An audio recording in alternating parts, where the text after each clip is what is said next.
which was something I kind of did during school, but was really apprehensive. It felt completely alien for reasons obvious. And so in January, I found out I had a show in September. So this whole show was done during a 9-month period, which completely evolved. It's the longest amount of time I've spent on a body of work, so it definitely has a lot of different elements from my life involved in it. So I wanted to work with a male figure, and I asked one of my really good guy friends to pose for me, and my boyfriend at the time was like, "You can't do that, can't go and see another guy," you know? And I was like, "Well, then are you going to pose for me?" And he agreed. And so at that moment, it turned into this idea of comparing the male and female figure, which is obviously romantic on any level. So this is the first piece, and it came out of a photo session with him, and we were together at the time, and during the process of painting these, we broke up. And so that was a huge event in my life, and it changed who I am on many levels, and soon became the whole idea for the show. So this piece and that piece on the wall are the result of that photo session. And so after my model was gone, I needed to figure out where the rest of the show was going to go. And I had the idea of maybe asking other couples I knew to pose for me, and decided that wasn't really personal enough. And so I had this really close friend who was going through a really bad breakup at the same time. And I asked her to pose for me, and that's the only female in the show that's not me, and that's on the opposite side of this wall. And it was the first time that I've had a model and used her as her own story and not talking about myself through her. So talking about her relationship and her breakup was very therapeutic. And after going through that with that female, I decided that it was imperative to go back to the self-portrait and really analyze the effects of this relationship and why it was so monumental in my life. So at that point, I brought in all of this fabric, and it's kind of, I've always worked with fabric on some level, but in this show it became, in some pieces I feel like it's more important than the figure itself.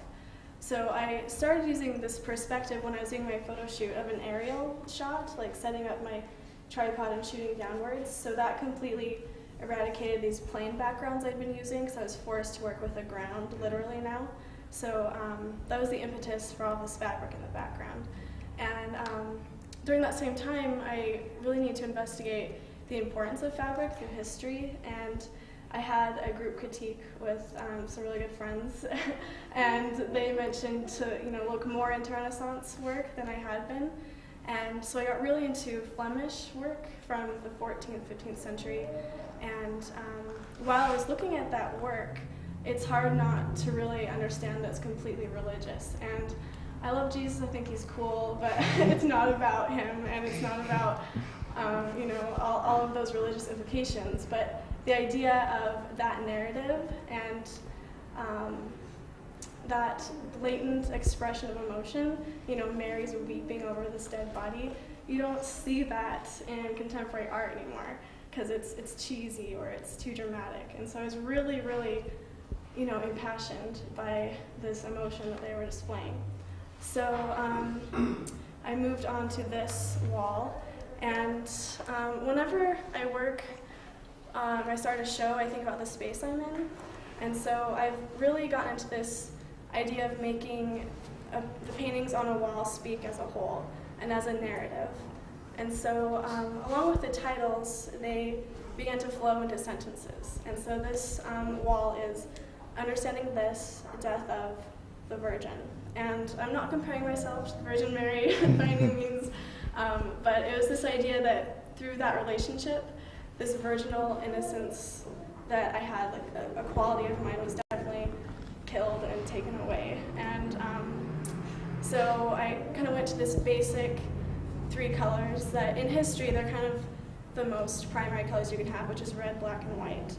And that kind of describes the basic fundamental start of that. And then I moved on to this wall, and totally became obsessed with color and almost nervous to throw it in the way that I did, but I decided that it was important. And so this wall reads, "Anxiety heavy, changes inciting her resurrection." So it went from death to being resurrected through this process of healing and dealing with everything that had happened. And I'm going to leave it there and open up to questions. So.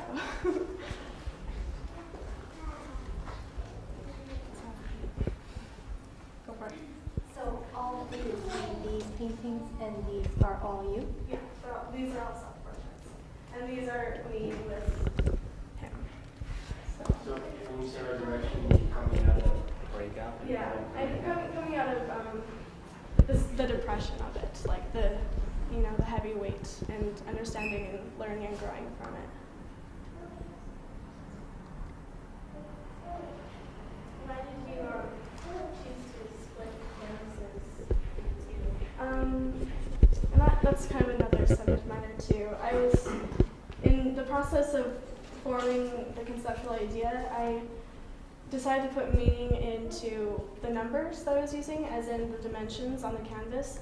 So everything kind of revolves around the number 27. It was his age. It was the day I found out I got into grad school. It's kind of been a huge number for me. So on these walls, it's 27 by 72, and as it's broken up, there's a 3-inch divide. It's 12 and 12, with 3 is 27. So visually, they all look the same size, but they're being broken up, which is kind of symbolic of, emotional things kind of tearing you apart and still being whole, but separated. So, and as far as using the figure and cropping the figure, it was interesting. How I was learning to line up the figure and making kind of edges meet. So as the figure works, it becomes a whole. Being separated, it kind of flows. And I worked on that.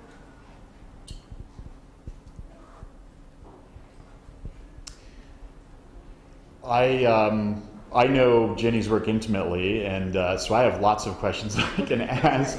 I hope that there's more, but I most people might not be familiar with the format that you really use and have kind of created a signature with, and that's the vertical canvas. And so to me, it was really refreshing to see a horizontal piece, and I just want you to talk a little bit about making that break, or how you thought about that conceptually as you're going into this. Yeah, and it still has that very linear quality that these do.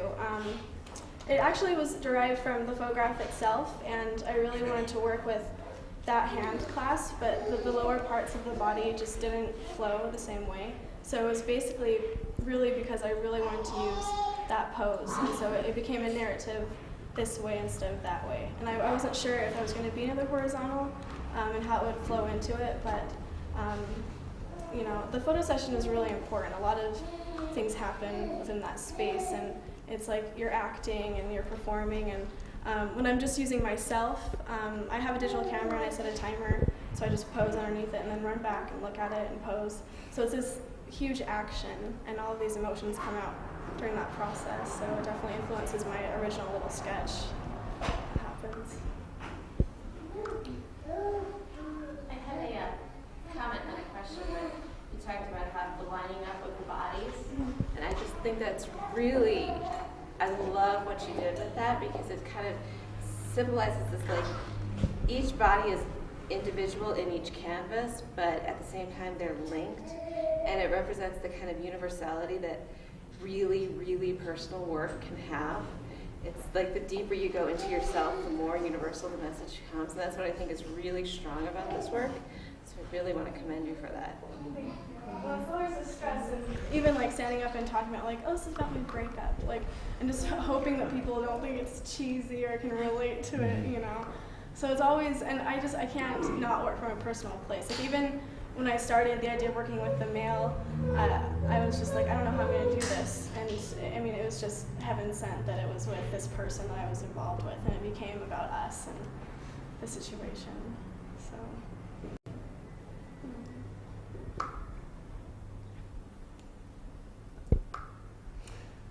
Any other questions? That's way too short for Jenny to talk. Jenny's like, it's okay. I would like you to tell us a little bit about your experience in Washington this summer. Jenny was selected for a national portraiture competition that was the grand reopening of the National Gallery, and got to go visit and participate in that. And I don't know if you talked to anybody about that really in depth, but tell us a little bit about that experience. So I invited my parents, of course, and so we went to Washington, and we were walking up the stairs, and we got there a little bit early, and they're like, oh, you can walk around, look at stuff, we're not set up yet. So I'm walking around, and the first room I go into, there's Hopper and George O'Keeffe, and I'm like, oh my God, I'm in this museum with these people that I have been studying, so it's definitely at that moment I understood like the immensity of it. And walking out and signing in, they give you, if you're an artist, they give you a little glow-in-the-dark wristband. So you were literally walking around glowing all night, and you could identify, the artist and start conversations, which I didn't really do. But and so walking into the initial show, I was just floored at the amount of talent that was around me. And part of me was like, do I really deserve to be here? There was some amazing work. And so they kind of just let you wander around for about an hour and a half and look at everything. And actually spotted this painting by this guy I went to high school with that I totally admired when I was in school, and we were in the show together, so I tracked him down, and he's in New York, and he's probably not going to call me. But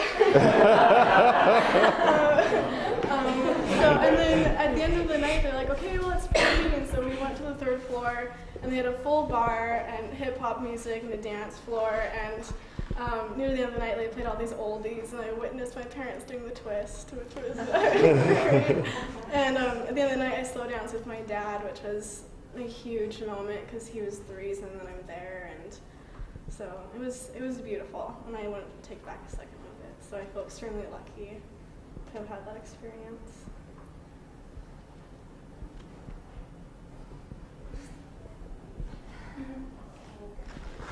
You are so ingrained in your work. I mean, it's just incredible, and I was not aware of it, to be honest with you, and I just think it's fabulous. But where do you see yourself evolving from this point?